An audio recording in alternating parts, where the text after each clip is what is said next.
Alors c'est parti. Bonsoir à tous et merci de participer à cette présentation dont le sujet concerne SonarLint. Avant toute chose, si vous avez lu le petit speech qu'on avait mis sur le site d'Evox, on a prévu de prendre des risques et donc on est en mesure normalement de faire les démos soit sur Eclipse ou sur IntelliJ. Et donc on va vous laisser choisir. Parce qu'on aime bien les troll wars, c'est bien. Voilà. On va vous laisser choisir. Donc rapidement, qui veut que les démos se fassent sur Eclipse? Ok. Bon. Dommage. Qui veut que les démos se fassent sur IntelliJ? Ouais, il n'y a pas Oui. photo. Non, mais il y en a qui ont voté 2 fois. Là. Ouais, mais il n'y a quand même pas photo, quoi. Ok. Toi qui as codé, cher ami. Ça marche. Donc, eh bien, maintenant, on va pouvoir se présenter. Donc, moi, je m'appelle Julien. Je travaille chez SonarSource et je suis un des développeurs de SonarLint. Et moi, je m'appelle Nicolas Perru, je travaille chez SonarSource également. Et je travaille principalement sur le plugin Java, l'analyseur Java, qui est embarqué dans SonarLint, et qu'on va vous montrer juste après. Oui, peut-être un petit sondage rapidement. Qui connaît SonarCube? Ouf. Ah ouais, ça fait du monde sur du Java et tout. C'est bien. Qui utilise SonarCube? Ah ouais, c'est mieux. Il y a moins de mains, mais c'est pas mal. C'est pas mal. Qui connaît déjà SonarLint? Ah ouais, donc la présentation, elle sert pas à rien, là. Okay. Ouais, mais qu'est-ce que vous faites là, alors? Non, c'est gentil de venir nous soutenir, sympa. Donc, je vais juste faire un petit rappel sur le fait que SonarSource, donc c'est la société pour laquelle on travaille, qui développe SonarCube et SonarLint, donc voilà notre travail quotidien. Voilà. Donc, sans transition, on y va. SonarLint. Donc SonarLint, qu'est-ce que c'est? C'est un nouvel outil, nouveau produit qu'on a sorti il n'y a pas très longtemps, dont le but est d'aider les développeurs dans leur quotidien en rapportant les issues sur leur code à la volée. Directement dans l'IDE. Directement dans l'IDE, puisque la plupart, beaucoup de développeurs utilisent un IDE.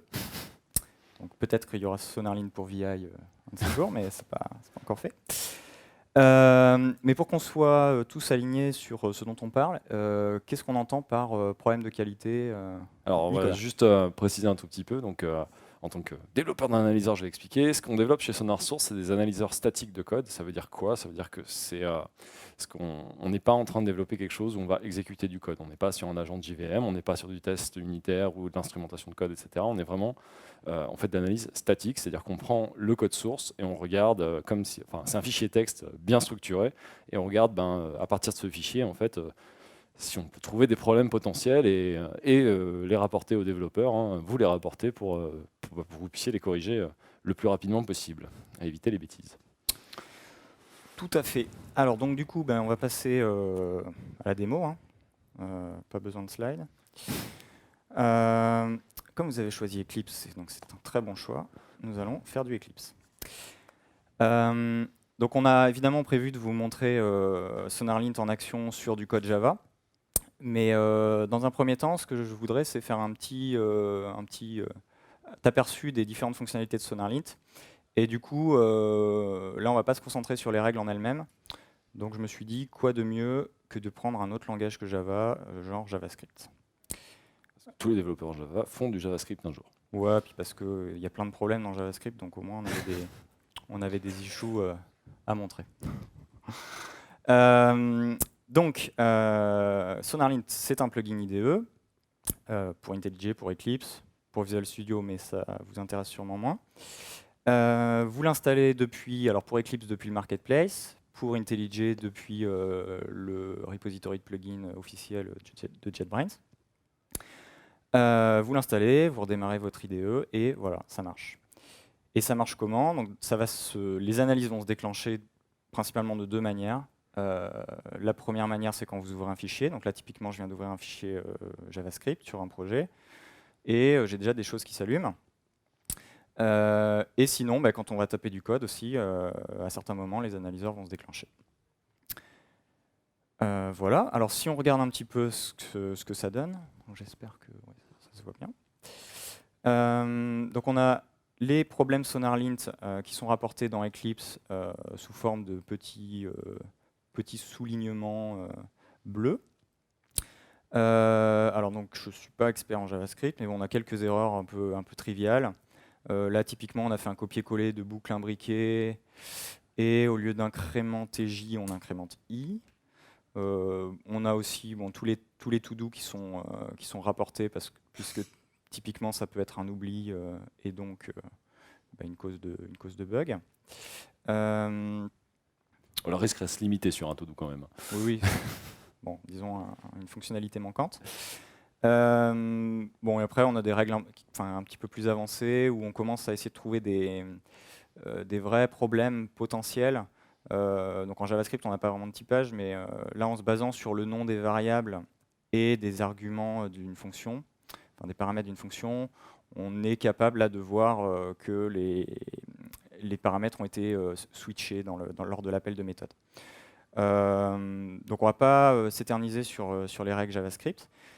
Par contre, donc, ce que je voulais montrer en plus, imaginons qu'il y ait une règle dont le message ne vous paraît pas complètement explicite. Vous avez besoin de plus d'informations. Donc là, on a une résolution un petit peu faible. Donc vous avez déjà une liste de toutes les issues de votre fichier qui sont disponibles dans une vue qui s'appelle SonarLint Issues. Donc vous avez la liste de toutes ces issues. Et si vous prenez une des issues en particulier, vous pouvez ouvrir un nouveau panel pour avoir une description beaucoup plus étoffée. Je vais agrandir un petit peu. Clac. Donc c'est vraiment une des grosses forces de SonarLint et des analyseurs qui sont développés chez nous. Il y a vraiment un travail de documentation vraiment important qui est fait, comparé à d'autres outils.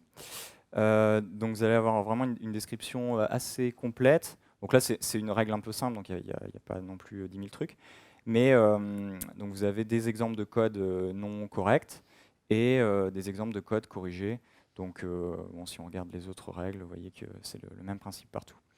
Voilà, donc si ça vous permet d'apprendre beaucoup de choses en lisant ces descriptions. Et pour terminer sur JavaScript, avant de passer à Java, on va juste introduire une issue en live. Donc, ce que j'ai préparé, c'est une erreur de débutant. C'est très dur parce qu'il faut qu'on réapprenne à coder mal pour la démo. Ouais. Donc, typiquement, un développeur junior qui n'a pas compris qu'une string était immutable et donc pense transformer sa chaîne de caractères, enfin la passer en uppercase en faisant comme ça. Donc, vous voyez, je tape mon code, je sauvegarde les modifications. Donc, dans Eclipse, c'est basé sur la sauvegarde de fichiers. Et du coup, l'issue est rapporté instantanément. Voilà. Donc, c'est à peu près tout pour... Ah non, tout à fait. Il manque quelque chose. Quand on ouvre un fichier, donc vous avez vu, j'ai ouvert un fichier JavaScript, il y avait déjà des problèmes dans ce fichier. Et là, je viens d'en introduire un nouveau. Je n'ai peut-être pas envie de le corriger vraiment tout de suite. Je vais me laisser 2-3 minutes. Et du coup, j'ai oublié en fait de le corriger. Donc pour éviter ça, dans la vue SonarLint Issues, les issues sont triées par leur ancienneté, enfin, entre guillemets la date à laquelle elles ont été introduites, ce qui permet de voir en premier les issues que vous venez d'introduire le plus récemment. J'espère que tout le monde est... L'idée étant que quand on ouvre un vieux fichier qui est plein d'issues, on va se focaliser surtout sur le code qu'on modifie et non pas sur les issues qui étaient déjà là avant qu'on arrive. Les issues qui sont là depuis longtemps, elles vont progressivement partir en bas de la liste. Et en fait, on peut se concentrer sur les dernières issues introduites. Donc, pour ceux qui connaissent SonarCube, on est très friand de la métaphore de la fuite d'eau. Donc, on est vraiment dans cette optique-là, c'est-à-dire que corriger les nouvelles issues et pas vraiment s'embêter. Ne pas prendre de risque avec le code qui ne bouge pas. Voilà, et bien du coup, on va pouvoir passer à Java. Eh oui, on rentre dans le vif du sujet. Donc là, il faut que je... Alors, ce qu'on va faire en Java, on va aller ouvrir un fichier qu'on a déjà préparé. Donc, comme on est une entreprise moderne, on a pris un exemple qui se base sur une structure de données bien formatée. Donc, on va faire un petit parseur de CSV. Donc, on a du code qui existe, qui est là, qui existe déjà.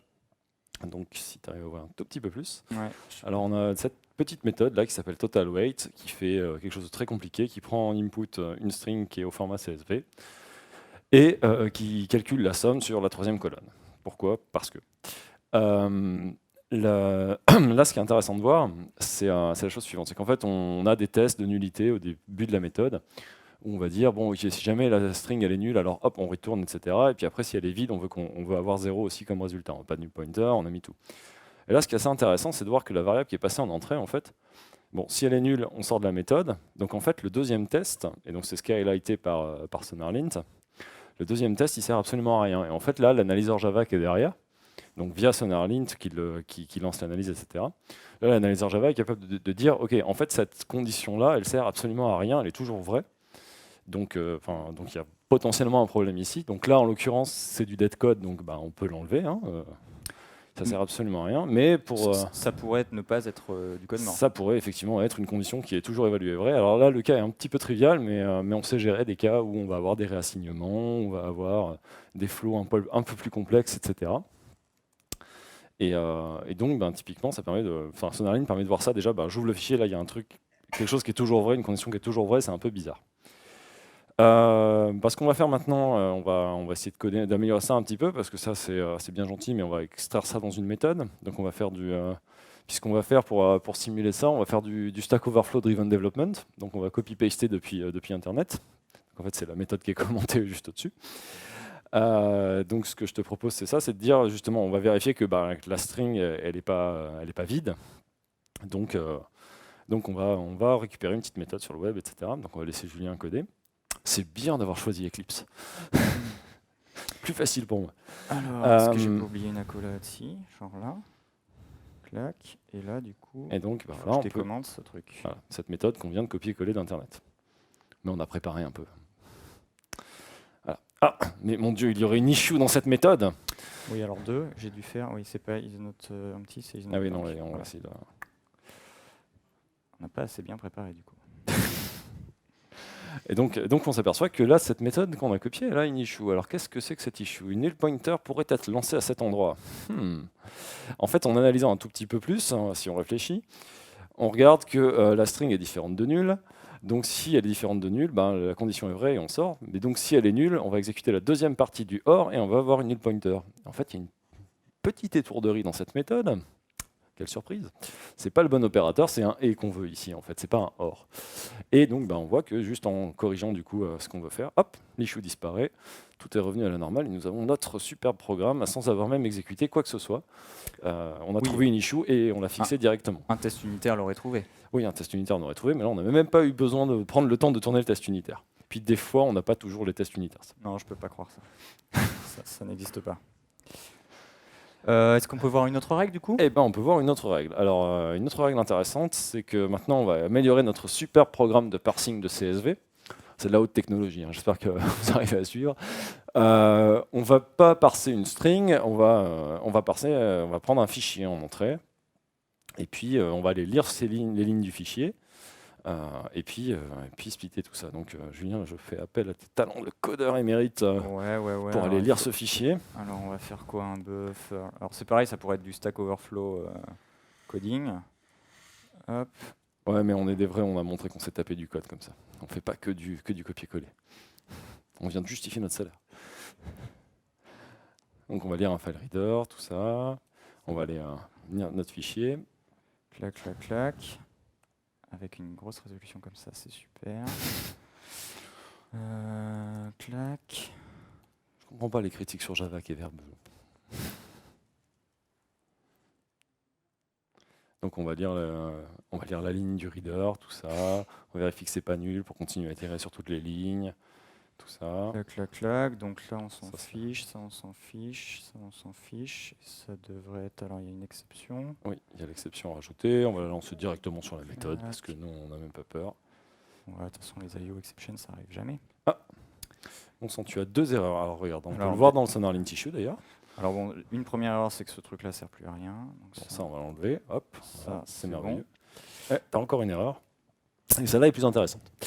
En fait, celle-ci, c'est une des règles sur l'analyseur Java qui est assez intéressante. Ça permet de voir que justement, on a ouvert une ressource en fait, et on l'a jamais fermée. Là, on a juste ouvert la ressource dans la méthode, et puis à la fin de la méthode, la ressource elle est ouverte. Et donc, ce que montre le SonarLint là pour le coup, c'est justement que on a un leak de ressources potentiel qui traîne, donc ce serait vachement bien de pouvoir fixer ça quand même. Et ça marche qu'avec les fichiers? Alors non, ça marche avec tout ce qui est auto-closable, ce qui fait qu'on a justement eu des petits faux positifs sur les streams, mais ça c'est autre chose. Et comment on sait que c'est auto-closable? Alors c'est l'implémentation de l'interface en fait. Hein. Donc ce qu'on Oui, peut faire, et comment SonarLint le sait? Il est trop fort ce SonarLint. parce qu'il connaît les API Java. Il est trop fort. Donc on va corriger ce machin. Donc on le corrige avec un try with resource qui permet du coup donc de fermer automatiquement l'auto-closable. Donc là, je pense pas que je vous apprends grand-chose en Java, mais par contre, ça permet juste de bien voir dans le code alors qu'on est en train de développer. Justement, qu'on est dans le flow de développement, on a un feedback tout de suite sur le fait que là, on a une ressource qui n'a pas été fermée. Alors, juste pour la petite histoire, en fait, ce qu'on vient de vous montrer comme règle, là, c'est basé sur ce qui est dans le plugin Java s'appelle le moteur d'exécution symbolique, donc qui traque, enfin qui fait une analyse de data flow, en fait, qui traque les valeurs à travers les différents chemins du programme et qui permet donc de déduire pas mal de choses. Donc les leaks de ressources, des conditions toujours vraies, des null pointers, etc. Au fur et à mesure du développement, c'est un feedback qui est assez précieux à avoir au quotidien. Et donc on a montré que quelques règles, des règles qui nous paraissent intéressantes. Évidemment, il y en a beaucoup. Enfin, si vous connaissez SonarCube, le but c'était pas de vous faire un catalogue de toutes les règles qu'il y a dans l'analyseur Java. Oh, il y en a 400, je pense qu'on aurait bien pu prendre du temps. Ça aurait C'est été vrai. sympa. Alors si vous voulez voir un peu quelle est la liste des règles disponibles out of the box dans SonarLint, vous pouvez aller sur le site de sonarlint.org. Il y a une section Rules. Et là, vous avez une petite application qui vous permet de naviguer dans toutes les règles disponibles. Vous pouvez filtrer par langage, donc là on va plutôt rester sur du Java. Les règles sont catégorisées par tag, donc il y a différents domaines. Et on retrouve ce qu'on avait directement dans l'IDE, toutes ces descriptions assez complètes, avec des exemples de code et de différentes documentations. Donc c'est tout pour cette partie-là.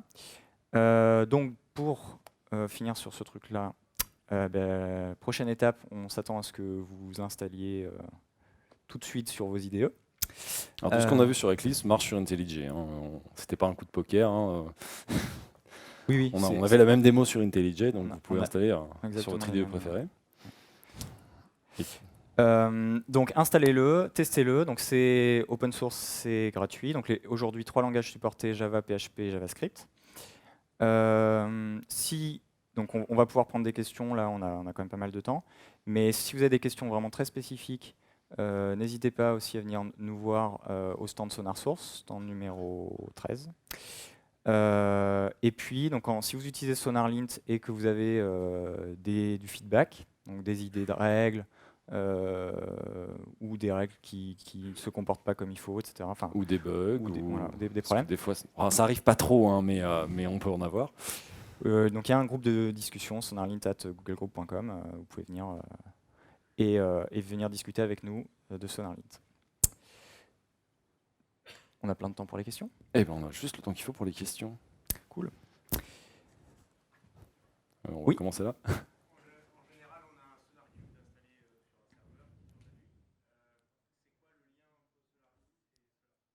Alors, la question, il faut qu'on la répète. La question, c'est quoi le lien entre SonarLint et SonarCube? Si j'ai une instance de SonarCube installée, comment ça marche avec SonarCube? Je réponds. Ouais, je t'en prie. Alors, out of the box, il n'y a pas de lien. Donc, c'est bien pour tous les développeurs qui ont pas SonarCube. Effectivement, ceux qui ont SonarCube, assez rapidement, ils vont vouloir une certaine synchronisation entre leur SonarLint dans leur IDE et SonarCube. Donc là, c'est ce qu'on a sorti du coup vraiment récemment dans les versions 2 de tous les SonarLint, donc Eclipse IntelliJ, c'est ce qu'on appelle le mode connecté. Donc là, il va y avoir quelques manipulations pas très intéressantes à montrer. Configurer ta connexion avec ton serveur SonarCube, tes credentials, l'URL, basiquement. Et là, tu vas faire une action de synchronisation entre tes projets dans Eclipse ou dans IntelliJ et tes projets dans SonarCube. Et dans ce cas-là, ton SonarLint local utilisera exactement la même configuration. Donc les mêmes règles, même version des plugins et même settings, mais ça c'est un peu moins important. Juste pour montrer rapidement, en fait, là c'est sur IntelliJ, mais c'est vraiment le même principe, hein. On a ici toute une configuration pour rentrer les settings du serveur, comment je peux me connecter au serveur via un token, via un user, etc. pour récupérer tous les settings de règles Ouais. définis sur le serveur. Voilà. Une autre question?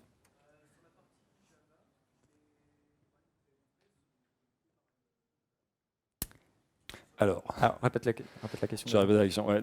En gros, la question c'est, mais ces règles-là, finalement, elles sont aussi levées par IntelliJ. Oui, mais on fait mieux. Là, ce qu'on a montré, c'est des cas relativement simples. Et effectivement, il y a quelques cas où IntelliJ va les lever aussi. Donc Eclipse aussi, des fois, oui. Eclipse aussi. Oui, tout à fait. Ouais. C'est une façon de ne pas répondre à la question, de lancer la troll war, c'est pas bête. Ça. Le truc, c'est que là, nous, on a une analyse de Dataflow qui va un poil plus loin que celle d'IntelliJ aujourd'hui, en tout cas, mais ils sont forts, hein, ils font des bons trucs déjà aujourd'hui. Et typiquement, dès qu'on commence à rentrer un petit peu des réassignements ou des chemins d'exécution un peu compliqués ou avec des conditions qui peuvent se répéter, dès qu'on commence à avoir des méthodes assez grosses, là, l'IDE en général s'arrête et nous, on arrive à sortir quand même des choses assez intéressantes. On a quelques exemples sur le stand, si tu veux.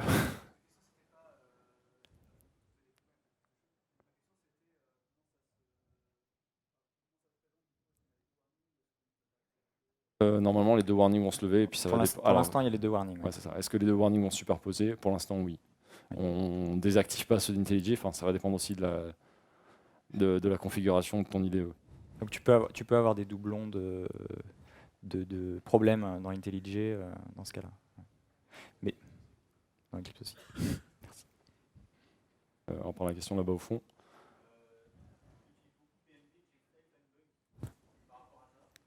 Alors, la question, c'est quoi? On utilise PMD, Checkstyle et FindBugs. Comment on se positionne par rapport à ça? Alors, ok, le gros disclaimer, je développe l'analyseur Java, d'accord? Donc, PMD, Checkstyle, FindBugs, faut oublier maintenant. Non, très clairement, SonarQube et SonarSource, on vient du monde où on agrégait en fait les résultats de ces outils. Et puis, pour plein de raisons, j'ai une presse spécifique qui avait été soumise, mais qui expliquait ça en détail, mais qui est pas passée. En fait, pour plein de raisons, on a commencé à développer notre propre analyseur, et aujourd'hui, il n'y a clairement pas de raison de ne pas regarder ce qu'on fait nous, parce qu'on fait en général mieux que ce que font ces outils-là, qui sont très bien par ailleurs, mais aujourd'hui, on commence à aller sacrément plus loin. Alors ça, c'est d'un point de vue analyseur. Ouais, vraiment Et d'un point de vue règle. SonarLint, c'est-à-dire intégration IDE, le fait de maîtriser la chaîne de bout en bout, ça nous garantit de pouvoir avoir cette intégration et donc ce feedback vraiment très rapide. Alors avec Checkstyle et PMD, c'était possible. Il y a déjà des plugins qui existent parce que, arrête-moi, ils font pas grand-chose en termes d'analyse. FindBugs est beaucoup plus poussé, mais du coup, c'est pas on the fly. C'est quand on installe FindBugs, il faut une bonne. Ça ralentit clairement l'IDE, quoi. Voilà. Autre question? Ouais, prendre devant.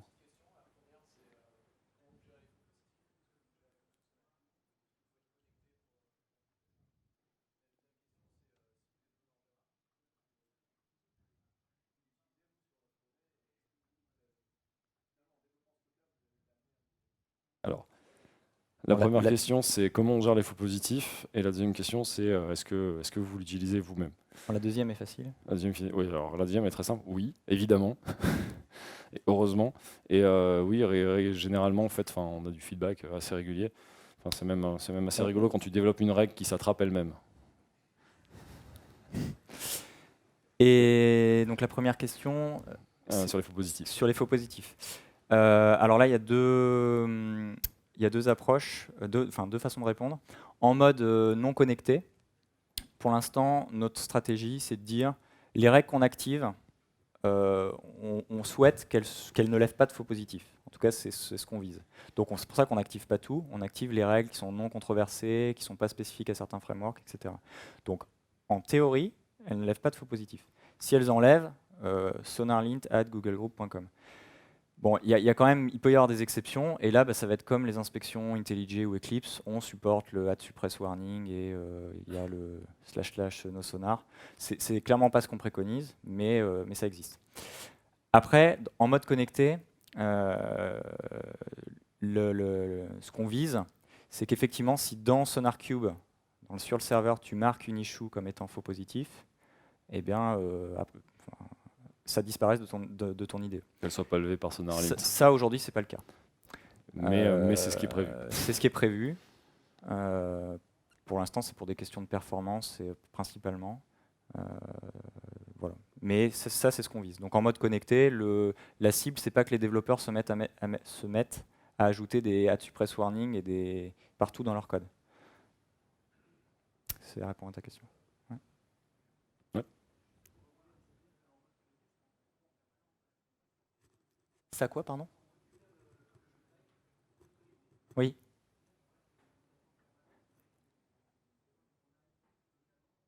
Alors, je le répète, donc ça veut dire, est-ce que ça veut dire qu'en mode connecté, on reste, entre guillemets, est-ce qu'il y a une connexion permanente entre le serveur et le client? Donc clairement non, c'est ce qui justement nous permet de rester très rapide. On n'initie pas une connexion HTTP à chaque fois que tu tapes 2 caractères dans ton IDE. Ce serait juste intenable en termes de perf. Donc il y a une action de synchronisation manuelle de l'utilisateur. L'utilisateur dit actuellement, je synchronise, donc je récupère les règles, les plugins, etc. Tout est en local, et après, tu es complètement offline. Il n'y a pas de lien avec le serveur. Alors c'est ce qui rendra compliqué justement l'intégration plus fine avec pour le coup, les règles qui sont marquées comme faux positifs. Parce que là, c'est des données qui évoluent beaucoup plus fréquemment. Les configurations des règles et les versions des plugins, elles ne sont pas censées évoluer toutes les 5 minutes. Alors que la gestion des issues, le statut des issues sur le serveur, c'est des data qui bougent un peu plus. Donc ça, pour l'instant, on n'a pas de solution, donc je ne vais pas dire comment on va faire. Mais c'est un problème qu'on connaît et qu'on souhaite attaquer. Voilà. Oui.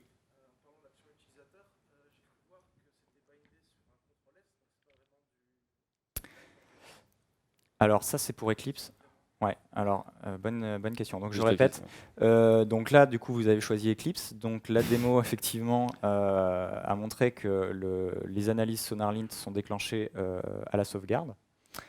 Alors pour être très précis, c'est pas à la sauvegarde, c'est un builder dans Eclipse. Donc c'est pas tout à fait la sauvegarde, mais bon, concrètement, là, dans ce cas-là, c'était à la sauvegarde. Du coup, la remarque, c'est pas vraiment on the fly. Donc, premier élément de réponse sur IntelliJ, c'est beaucoup plus on the fly que sur Eclipse. Pourquoi sur Eclipse ça fonctionne comme ça? Bon, là, du coup, peut-être tu pourrais répondre, mais pour une partie des règles, on a besoin du bytecode.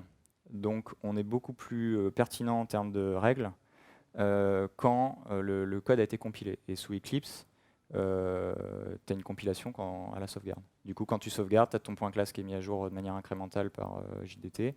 Et du coup, derrière, tu as l'analyseur SonarLint, qui passe. Et voilà. Donc, c'est effectivement dans Eclipse à la sauvegarde. Et juste pour préciser un tout petit peu, en fait, il y a une hypothèse sur... l'analyseur Java aujourd'hui, il est prévu pour fonctionner sur du code qui compile. On a cette hypothèse qui est assez forte, mais qui a beaucoup de sens quand même, c'est qu'on n'a pas vraiment l'idée qu'on va analyser du code qui compile pas en fait. Disons que c'est une piste d'amélioration, mais c'est pas. Oui, voilà, ça n'a pas vraiment. Puis, ça n'a pas beaucoup de valeur d'analyser du code qui compile pas, donc on a cette hypothèse là qui nous aide à amener plus de valeur directement en fait. Oui.